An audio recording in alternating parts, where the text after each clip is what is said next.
Assalamualaikum warahmatullahi wabarakatuh. Hello and welcome. My name is Asrafina Villa Hasanawi. You can call me Villa for short. So I'm a graduate student of Regional and Urban Planning Program Study, School of Architecture, Planning and Policy Development, Institute of Technology, Bandung, Indonesia. This video is about overview of Urban Public Finance course, especially mobilization, bolstering Indonesian urban government finance. In this course, I learned theories, concepts, methods, tools, and practices in urban finance. As you may recall, public finance is a field of economy concentrated on the study of how government policy, such as tax and expenditure policy, affects the economy and the welfare of citizens.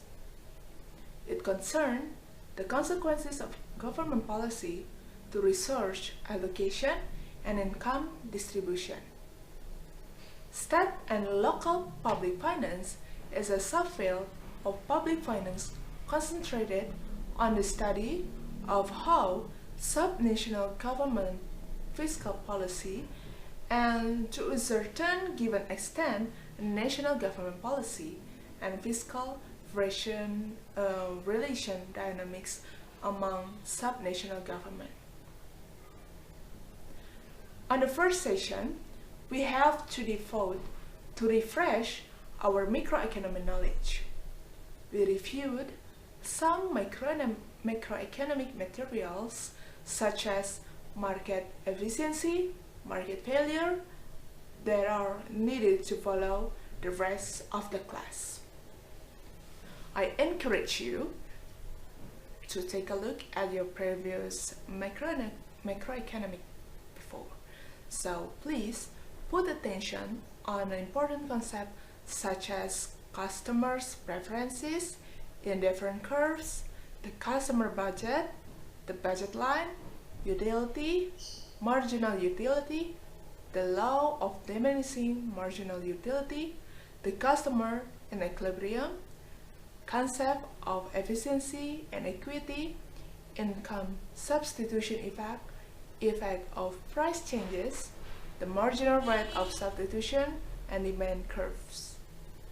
First of all, we discuss about rationale for urban finance.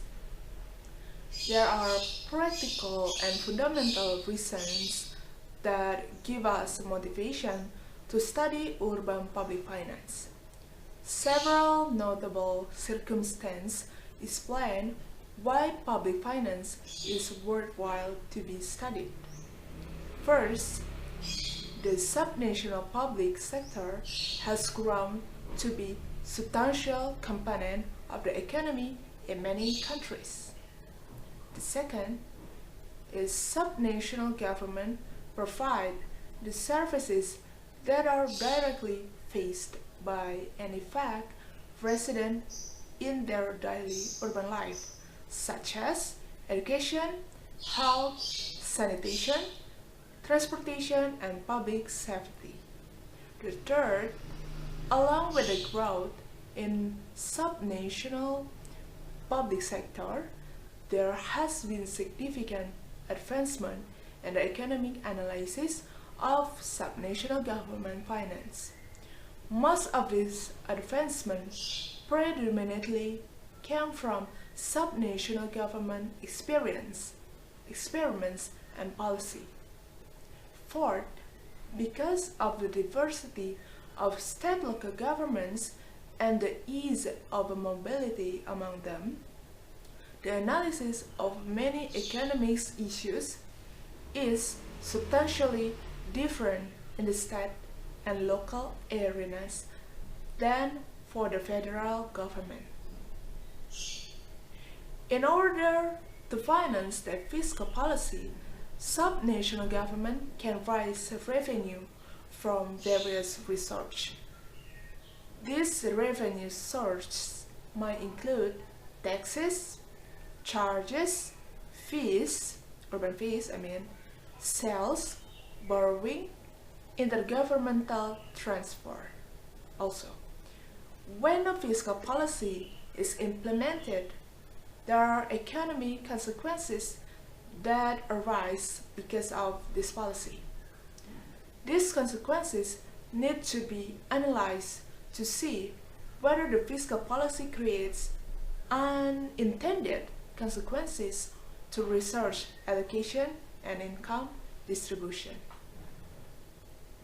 In our class, we discuss and examine the possibility for urban government in Indonesia to bolster their finance in response to the decline the national government finance due to the extended crisis, as well as the policy towards local autonomy and decentralization. Derived from local public finance literature, it's argued that there are at least three approaches viable to be implemented by the local government to bolster their finance. Namely, the first one is intensive revenue mobilization, then engineered efficiency improvement, and expenditure responsibility contraction. We explore the possibility of each approach to be implemented to the local government within the context of social-political setting in Indonesia. Though we haven't come to judge which approach is the best implemented, as it may come to be case and local specific. So we note the importance of the private role that could be played in any approaches. Yeah. Since mid-1997, Indonesia government finance has been drastically weakened and gone through a continuous fiscal crisis. The country has been confronted with the sharp declines in real revenues, year of uncontrolled budget deficit, enormous public debts, collapsed economy, and obligation to provide large funds from amortization and interest payment. Then the plumps of the Indonesia currency value in mid-1997 led to the government revenue sharply decline. The crisis that confronted the government come from all fronts: economy, political, security, and social crisis, and all provide to be very hard to resolve because of their complexity and interrelatedness. Okay, that's hard. They include enormous public and private debts, the drastic fall of the Indonesia currency value, the drastic fall of foreign and domestic investment, the drastic fall of GDP growth in 1997 and 1998, large-scale capital flights, high inflation rates, swelling unemployment, growing numbers of the poor, ethnic, religious, conflict among political elites. Yeah. While the country has not yet gotten out of the complex crisis, the Indonesian government has had to provide large funds for amortization and interest payment of its enormous public debts, financing economic restructuring, and funding social programs. These conditions have forced the new government in Indonesia to re-examine its fiscal policy, to look for what it can and is supposed to do in order to immediately bolster its finance and achieve more sustainable public finance in the future. At the same time, pressure from reforms has led the national government to launch autonomy and decentralization. Decentralization policy in which there are new types of relationship between national and local government in terms of fiscal ties. The constrained capacity of national government to support local government and the policy towards autonomy means there are potential and constraints as well for local government to manage their finance. Within this context, we intended to find an answer to how to bolster Indonesia urban government finance to respond to the question specifically addressed in our discussion. To pursue to such an answer, we'll refer to the model of bolstering urban government finance drawn from the urban finance literature. Even so, since Indonesia confronts government finance issues that go beyond the concern of the urban finance literature, some adjustment will be made to meet the setting of government finance in Indonesia. Three primary models of bolstering urban government finance can be drawn from the urban public finance literature. First, which is the most important and the common model used, is the model of bolstering urban government finance through intensive revenue mobilization, focusing on finding out effective means for raising additional revenue.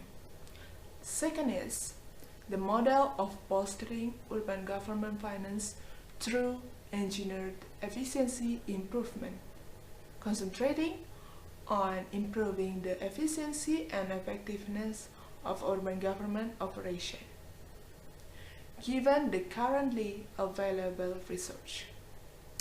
The third is the model of bolstering urban government finance through expenditure responsibility contraction, giving ways to greater private role and community group initiatives. Whether in order to bolster its finance, an urban government is supposed to choose and commit itself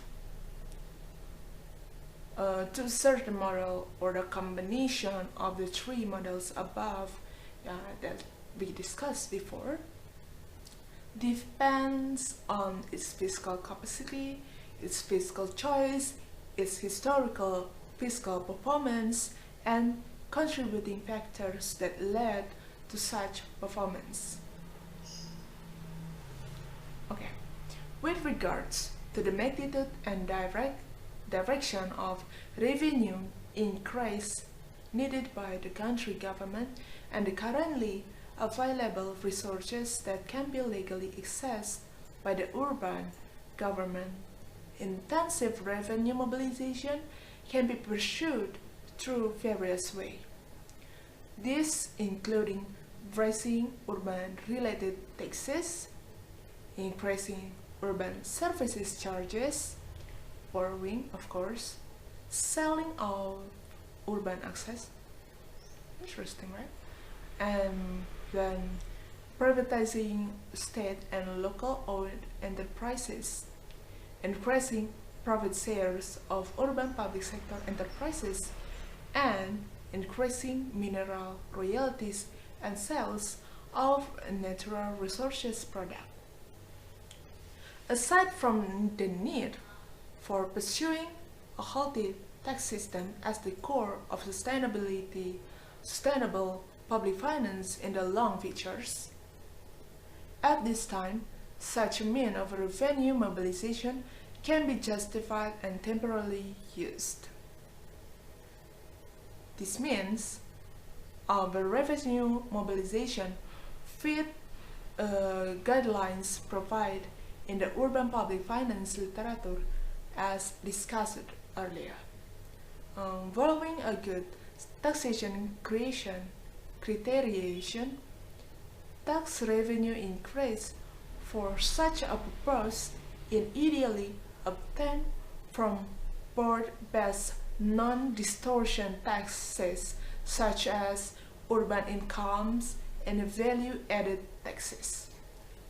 Furthermore, privatizing, privatizing, privatizing, privatizing, state and local owned enterprises, selling of urban assets, and increasing mineral royalties and sales of the natural resource product are also suitable and sustainable means of urban government revenue mobilization for such a purpose. Okay, to contribute in financing economy restructuring that will be benefit Indonesia economy, especially urban private businesses, privatizing state and local owned enterprise, and selling of asset and local owned and publicly held bank and non-bank asset in urban areas are the most suitable means of urban government revenue mobilization. Indeed, not only can privatization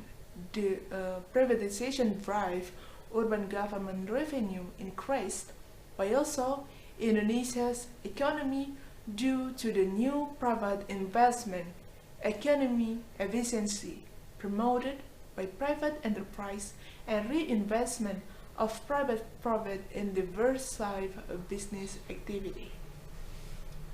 Through privatization, not only can the urban government raise additional revenue,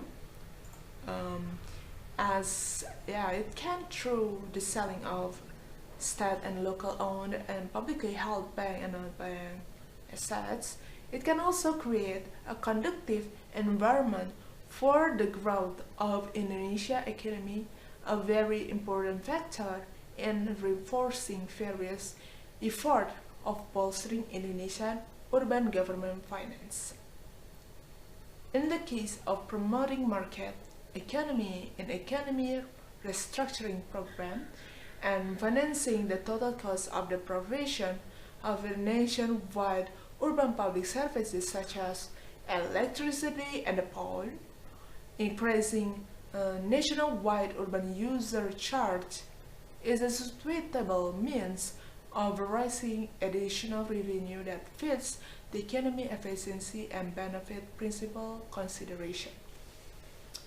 To finance urban development and urban social programs such as social safety nets for urban poor that are needed by those unavailable to attain their urban basic needs by themselves, of course. Raising urban related taxes through progressive urban taxes is for equity consideration an appropriate means of raising urban government additional revenue. Increasing mineral royalties and sales of natural resource product, if any, is also appropriate means of revenue mobilization for such a purpose. In order to finance long-lasting urban infrastructure development and to contribute to efforts from stabilization Indonesia's economy that will be benefit the current and future generation of Indonesia people. Borrowing is a reasonable means of revenue mobilization, even though it can create inflationary effects and fiscal burden upon for future generation. Intensive spending reduction is needed and necessary if the government in Indonesia is expected to be able to save large funds that otherwise would be spent on inefficient and ineffective resource allocation. Subsidies that can currently apply to consumer goods such as gasoline and electricity, for instance, mostly benefit those who do not need to be given subsidies. And therefore, they need to be eliminated. From the efficiency charging system point of view, eliminating this unnecessary spending can be approached by imposing the marginal cost of service provision to the marginal benefit of service utilization of services user. Inefficient user charges. In the context of bolstering government finance, eliminating unnecessary subsidies is required to reinforce revenue mobilization. If this amount were to be eliminated from government spending, the Indonesian government would have saved quite a large amount of funds. In addition, to eliminating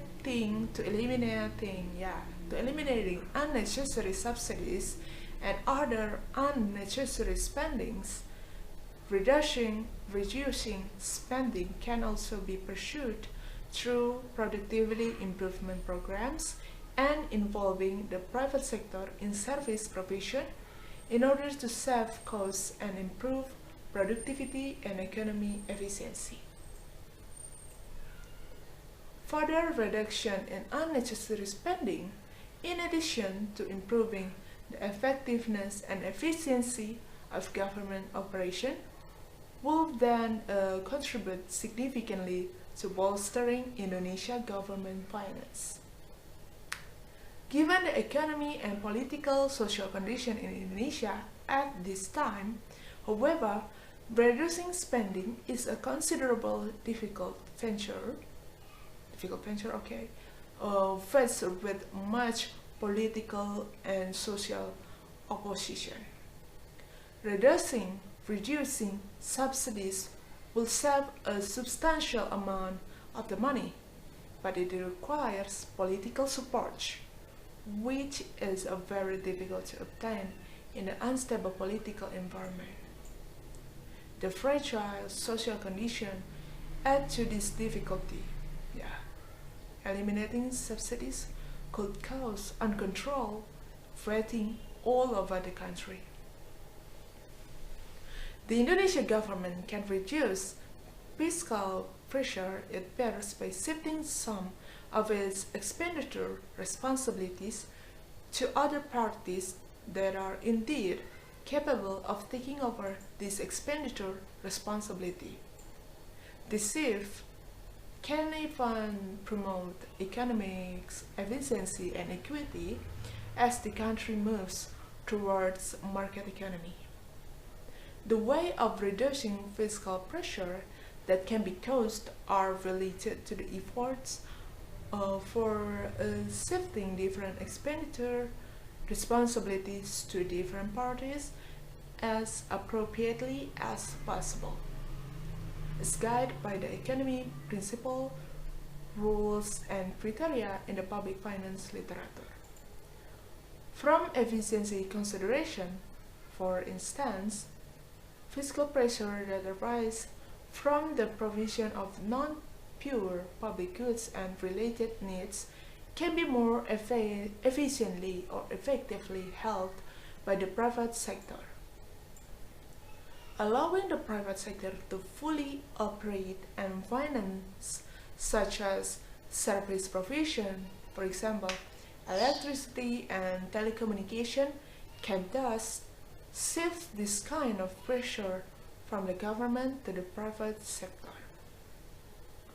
From the optimal fiscal role arrangement among different levels of government, fiscal pressure that arises from the responsibility of public goods provision that only benefits local residents can then be shifted to the local government. The fiscal pressure that arises from the running of state-owned enterprise, which often have inadequate financial support, must be shifted to the autonomous enterprise themselves. This way, they will have to be more effective and efficient in their operation and choose funds that can be expected to bring in a profit for the enterprises. Our discussion through mostly are on the revenue side of any local financing. It doesn't mean that expenditure pattern is not play its role. Promoting development in a patient and in a way where perhaps need more attention to expenditure spending.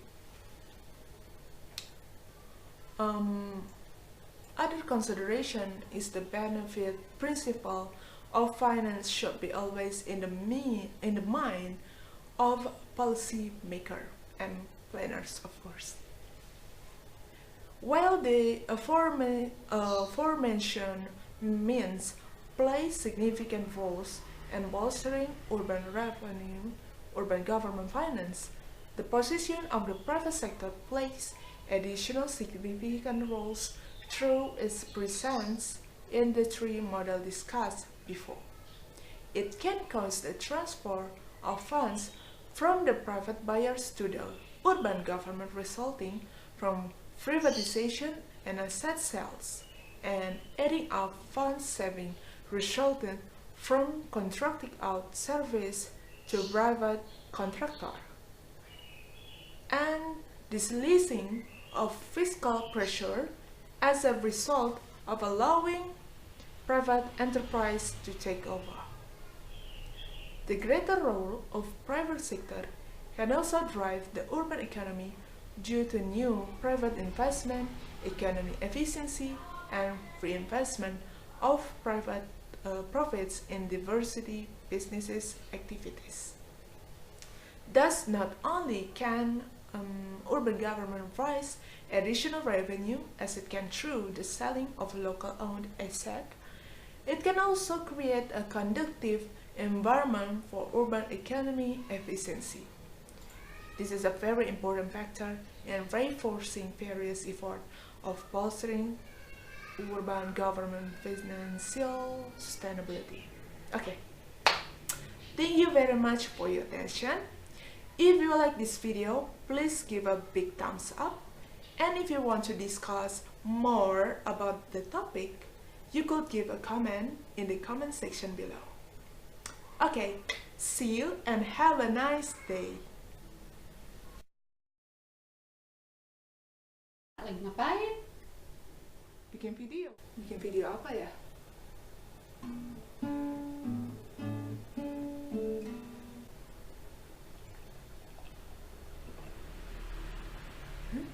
Udah mulai?